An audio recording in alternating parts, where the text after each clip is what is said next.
Bienvenidos a esta exploración. Hoy nos adentramos en un conjunto de fuentes bastante curioso, la verdad, que siguen la pista de una figura, San Bartolomé. Ajá. Y lo seguimos a través de contextos que, son sorprendentemente diversos. Tenemos información sobre el propio santo, claro, su leyenda. Sí, la parte más conocida, quizás. Luego un análisis muy detallado de cómo se le representa, de forma muy peculiar en una tumba gótica portuguesa. Eso es fascinante. Y también descripciones de dos lugares, pero que muy diferentes, que llevan su nombre. La isla caribeña de San Bert El lujo, y el municipio canario de San Bartolomé de Tirajana. que es otra historia, claro. La misión hoy es un poco conectar los puntos. Ir desde esas leyendas medievales, que algunas son bastante extrañas, Sí, algunas muy curiosas. hasta esa iconografía tan excepcional en Portugal. Y luego ver el contraste, que es radical, entre los lugares que hoy llevan su nombre. Vamos a ver qué sale de todo esto. Precisamente, yo creo que es una buena ocasión para observar cómo una figura histórica y religiosa, además, se refracta, ¿no?, de maneras muy distintas a lo largo del tiempo y también de la geografía. Claro.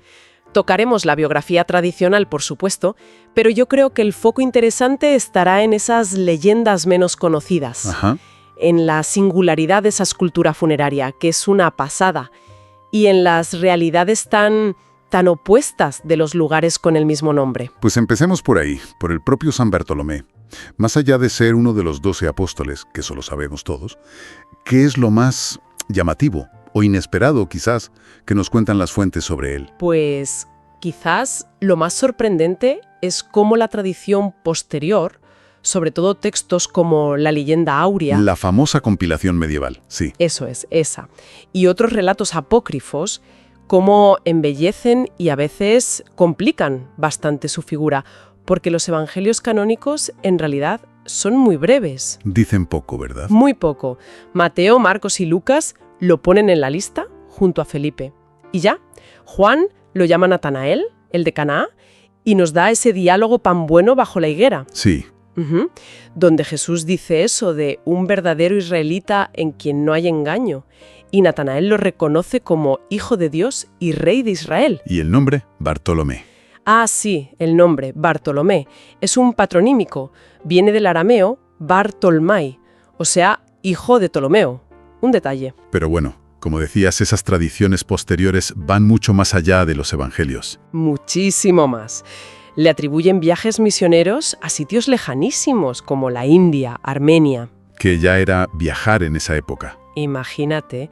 Nos dan descripciones físicas súper detalladas, que si era de estatura media, pelo negro rizado, tez blanca, barba poblada, entrecana.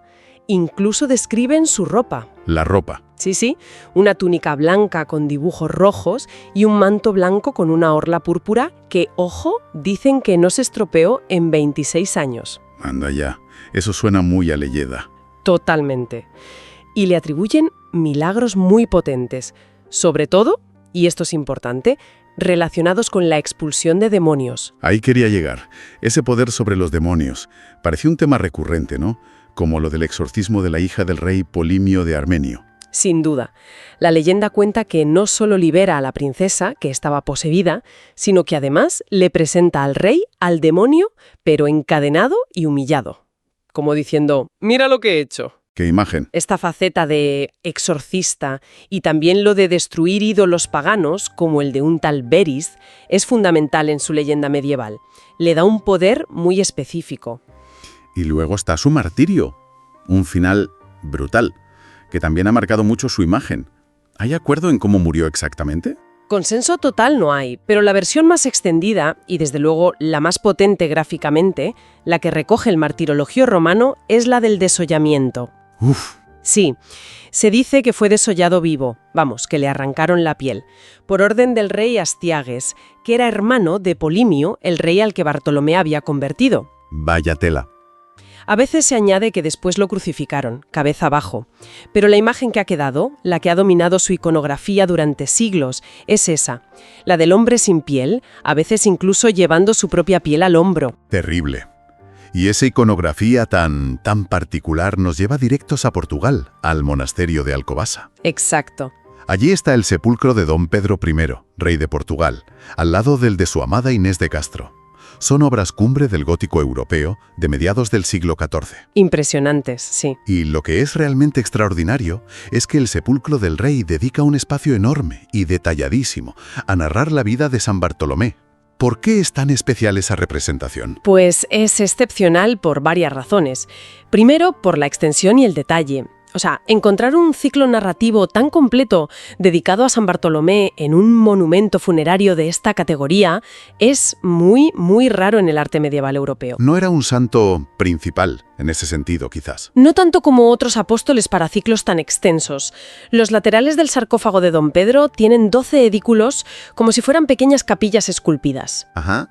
Que cuentan la vida del santo cronológicamente. Y con una calidad técnica, un detallismo asombrosos. Se ven influencias estilísticas italianas o quizás catalanas. Es una maravilla. Y entiendo que las escenas que eligieron no son solo las más conocidas, las de la leyenda áurea. ¿Qué partes de la historia decidieron destacar? Aquí es donde se pone la cosa realmente interesante. Y un poco extraña, la verdad. A ver. Junto a episodios más, digamos, estándar, de su vida adulta basados en la leyenda áurea, como la liberación de la hija de Polimio, la destrucción de Ídodos, el martirio, el ciclo arranca con algo muy, muy poco común, una infancia legendaria. Una infancia legendaria, de un apóstol. Eso sí que no me lo esperaba. Pues sí, y bastante turbulenta además, basada en manuscritos medievales que no eran tan conocidos. Cuenta. Pues las primeras escenas son casi de cuento de hadas o de terror. Primero, el diablo rapta al bebé Bartolomé de la cuna y lo cambia por un bebé demoníaco. ¿No me digas? Sí. Y el escultor se las ingenia para diferenciar al bebé feo, el impostor, del bebé normal que se lleva el diablo. Luego, el bebé Bartolomé es abandonado en una montaña nevada. Pobre niño. Pero lo rescata un personaje a caballo que en la escultura parece un obispo.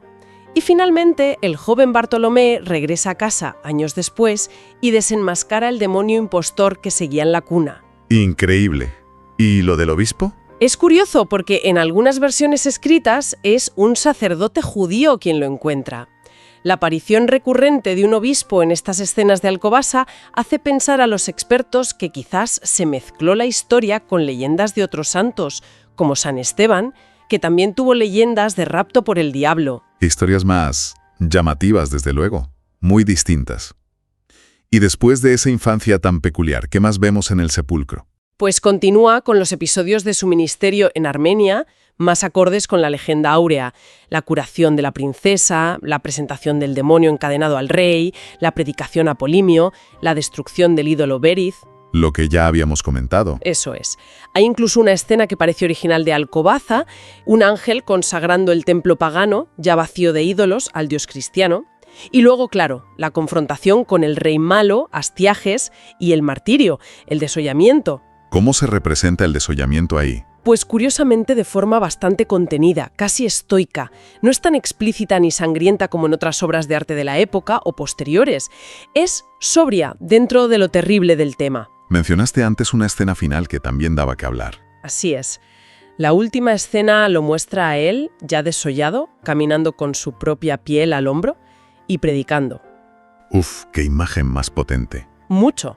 Es una imagen fuerte, que se ve en el arte hispánico de la época. Pero su significado exacto aquí, en Alcobasa, es ambiguo. No está claro a quién predica. A unos ancianos que aparecen, se está enfrentando a Astiages como símbolo de que ni la muerte lo calla, o está señalando a Polimio o a la rueda de la vida que está esculpida en el testero del sepulcro. Hay debate. Y lo que nos lleva, inevitablemente, a la gran pregunta. ¿Por qué? ¿Por qué esta devoción tan específica y tan detallada de don Pedro I por San Bartolomé, hasta el punto de dedicarle tantísimo espacio y arte en su propia tumba? ¿Qué sabemos de las posibles motivaciones del rey? Esa es la pregunta del millón, claro, y hay varias hipótesis sobre la mesa. La teoría más difundida, la que más se repite, apoyada además por un cronista de la época, Fernão López, es que el rey era muy tartamudo. Lo dice así, textualmente. Y resulta que San Bartolomé era invocado popularmente como patrón contra la tartamudez. Anda. Qué curioso, una conexión muy directa y personal entonces. Parece bastante plausible, sí. Una razón muy terrenal, digamos. ¿Y hay alguna otra posibilidad o esa es la principal? Se barajan otras ideas, aunque quizás con menos apoyo documental directo. Algunos sugieren que quizás el rey tuvo, no sé, posibles traumas o problemas en su infancia y que podría haberse sentido identificado con esa infancia legendaria y atormentada del santo raptado por el diablo. Podría ser. También hay ciertas leyendas que atribuían a Bartolomeo un origen noble y eso siempre podía ser atractivo para un monarca, ¿no? Buscar patrones de su clase. Claro. Y luego está lo que comentábamos del poder del santo sobre los demonios y el infierno. Esos temas están muy presentes en textos como el Evangelio de Bartolomé, que es apócrifo. Y la muerte y el juicio final eran preocupaciones enormes en la Edad Media. Desde luego. Y esto podría conectar con las ansiedades del propio rey sobre la muerte, sobre el juicio final, que por cierto es el tema central del sepulcro de Inés de Castro, que está justo enfrente del suyo. Es como un diálogo entre las dos tumbas. Qué interesante. Incluso la dualidad entre el rey bueno que se convierte, Polimio, y el rey malo que persigue, Astiages, podría haberle dicho algo a don Pedro, que tuvo sus propios conflictos políticos y familiares. Es fascinante cómo una obra de arte puede reflejar tantas capas. Miedos personales, devoción popular, quizás hasta política. Bueno, dejados ahora esa Portugal medieval, que da para mucho, y damos un salto considerable en el tiempo y el espacio. Un buen salto, sí.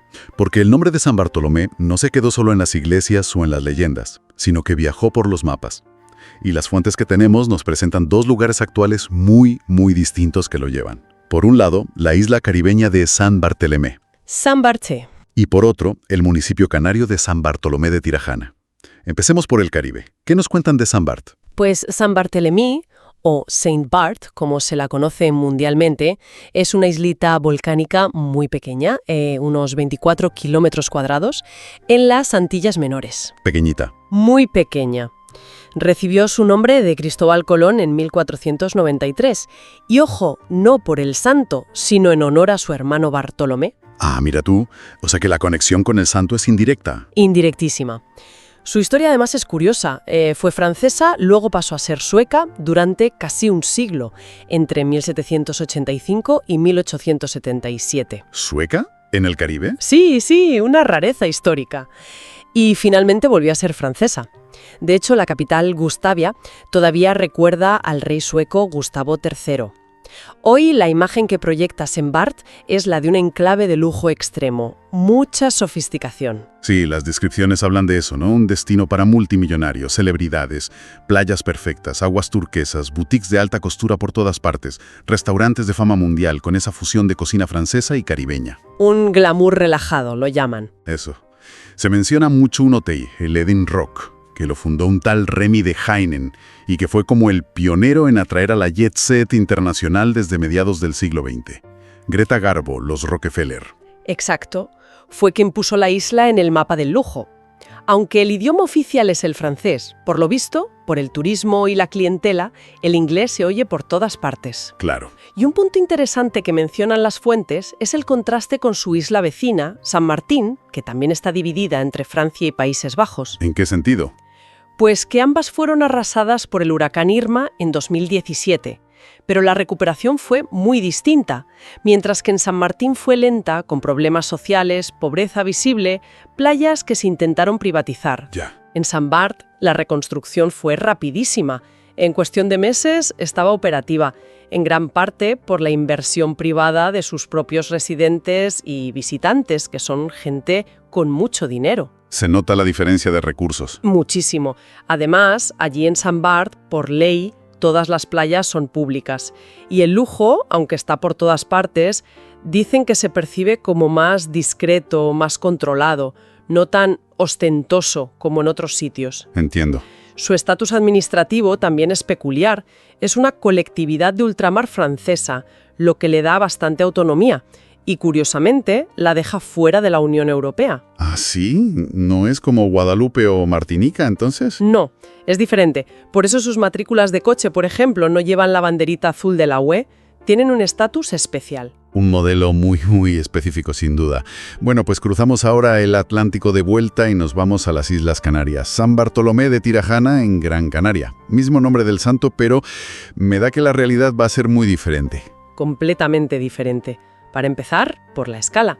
San Bartolomé de Tirajana no es una islita, es el municipio más extenso de toda Gran Canaria. El más grande de la isla. Sí, y su geografía es enormemente diversa. Va desde la cumbre, la zona montañosa, donde está la capital municipal, el pueblo de Tunte, a casi 900 metros de altitud, Ajá. hasta la costa. Y en medio, unos barrancos impresionantes, como el de Tirajana o el de Fataga. Paisajes muy áridos, muy volcánicos. ¿Y la conexión con el santo aquí de dónde viene? ¿También de Colón? Bueno, no, aquí es más tradicional. Viene principalmente de la iglesia parroquial de Tunte, la capital del municipio, que está dedicada a San Bartolomé. La iglesia actual se consagró en 1922, pero la advocación es más antigua. Vale, una conexión religiosa directa. Pero, claro, la fama internacional del municipio no viene precisamente de Tunte, ¿verdad? Viene de la costa. Exacto. La costa de San Bartolomé de Tirajana es uno de los mayores destinos turísticos de toda Europa. Estamos hablando de Maspalomas, Playa del Inglés. Eso es. Maspalomas, Playa del Inglés, San Agustín, Meloneras. Aquí el paisaje y sobre todo el modelo turístico son radicalmente opuestos a Essembarth. Nada que ver. Nada que ver. Aquí es turismo de masas. Grandes hoteles, enormes complejos de apartamentos, las famosísimas dunas de Maspalomas. Que son una reserva natural especial, además. Sí, un ecosistema único. Y luego playas kilométricas, campos de golf por todas partes, centros comerciales gigantes, parques temáticos, centros de congresos. Es un destino súper popular para europeos, sobre todo del norte y centro de Europa, que buscan sol, playa y ocio a gran escala. Queda clarísimo el contraste. Mismo nombre, San Bartolomé, pero dos mundos totalmente distintos.